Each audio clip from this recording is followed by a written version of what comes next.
Hello दोस्तों, क्या आप जानते हैं कि ब्रह्मांड का दानव किसे कहते हैं? जी हाँ, ये है ब्लैक होल। आज हम ब्लैक होल के बारे में जानेंगे। पिछली वीडियो में हमने जाना था कि तारे की मौत से ब्लैक होल कैसे बनता है। आज हम ब्लैक होल के बारे में जानेंगे। ब्रह्मांड के राज में आपका स्वागत है। जब सुपरनोवा विस्फोट होता है तो एक तारा ब्लैक होल में बदल जाता है। पर यह ब्लैक होल होता क्या है? दोस्तों, ब्लैक होल अंतरिक्ष का एक ऐसा भाग होता है जहां ग्रेविटी इतनी ज्यादा होती है कि वहां से रोशनी तक बाहर नहीं निकल सकती। सोचिए, रोशनी इस ब्रह्मांड का सबसे तेज पदार्थ है, फिर भी वो ब्लैक होल से बाहर नहीं निकल पाता। तो सोचिए ब्लैक होल की ग्रेविटी कितनी ज्यादा होगी।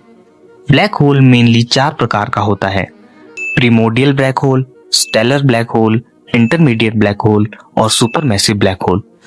सुपरमैसिव ब्लैक होल सबसे बड़े दानव होते हैं, या ये कह लीजिए कि सबसे बड़े ब्लैक होल होते हैं, और प्रीमोर्डियल ब्लैक होल सबसे छोटे ब्लैक होल होते हैं। तो चलिए एक एक करके इन सब के बारे में जानते हैं। Number 1, primordial black hole. Primordial black hole एक ऐसा ब्लैक होल माना जाता है जो ब्रह्मांड की शुरुआत में बने थे, यानी जब बिग बैंग हुआ था। जब बिग बैंग हुआ था तो ब्रह्मांड बहुत घना और गर्म था। उस समय अगर किसी जगह पर पार्टिकल्स बहुत ज्यादा मात्रा में इकट्ठे हो गए होंगे तो वहां ग्रेविटी के कारण वो एक दूसरे में सिकुड़ गए होंगे और एक छोटे से ब्लैक होल का जन्म हुआ, जिसे हम कहते हैं प्रीमोर्डियल ब्लैक होल। कमाल की बात तो ये है कि ये तारे के फटने से नहीं बनते, ये बिग बैंग के वक्त से ही हमारे ब्रह्मांड में मौजूद है। ये सबसे छोटे ब्लैक होल होते हैं और इनका मास एक छोटे से एटम के बराबर हो सकता है। Number 2, stellar black hole. Stellar black hole वो होता है जो बहुत बड़े तारे के मरने के बाद बनता है।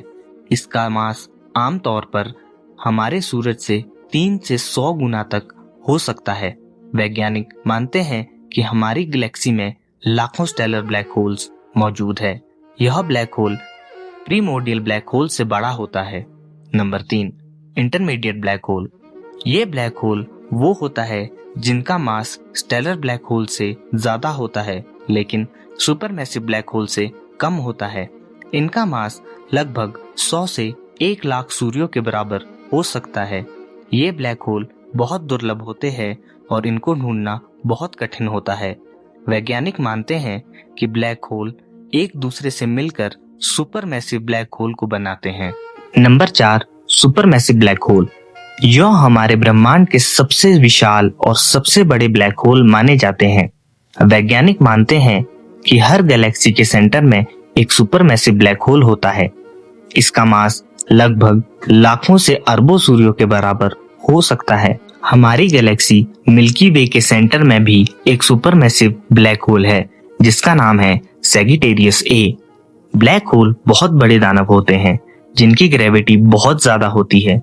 ये एक ब्लैक होल की रियल इमेज है जिसे वैज्ञानिकों ने टेलीस्कोप की मदद से खींचा है। अब आप सोच रहे होंगे कि इस ब्लैक होल के चारों ओर ये रिंग जैसा क्या है जो चमक भी रहा है। तो दोस्तों, इसे कहते हैं accretion disc. Accretion disc gas, धूल और अन्य पदार्थ की घूमती हुई डिस्क होती है। जब कोई पदार्थ ब्लैक होल की ओर गिरता है तो वो सीधा ब्लैक होल के अंदर नहीं चला जाता, वो पहले इसके चारों ओर गोल गोल घूमने लगता है। जिस तरह चांद धरती के चारों ओर घूमता है ना, बिल्कुल उसी तरह। जब बहुत सारे पदार्थ ब्लैक होल के चारों ओर बहुत तेजी से घूमने लगते हैं तो वो बहुत गर्म हो जाते हैं, इसलिए बहुत तेज रोशनी और ऊर्जा छोड़ते हैं, जिसकी वजह से हमें ब्लैक होल के आसपास ये चमकती हुई डिस्क दिखाई देती है, जिसे हम एक्रीशन डिस्क कहते हैं। चलिए, अब हमने जब एक्रीशन डिस्क के बारे में जान लिया है तो इवेंट होराइजन को भी जान लेते हैं। इवेंट होराइजन ब्लैक होल के चारों ओर की वो सीमा या बाउंड्री होती है जिसके अंदर जाने के बाद कुछ भी वापस नहीं आ सकता, यहाँ तक कि रोशनी भी वापस नहीं आ सकती। इसीलिए हमें ब्लैक होल भी काला दिखाई देता है। इसे ऐसे समझिए, अगर एक पानी का कुआं ब्लैक होल है तो उसका किनारा इवेंट होराइजन है। अगर आप इस किनारे से कुएं में गिर जाते हैं तो फिर कभी नहीं लौट सकते।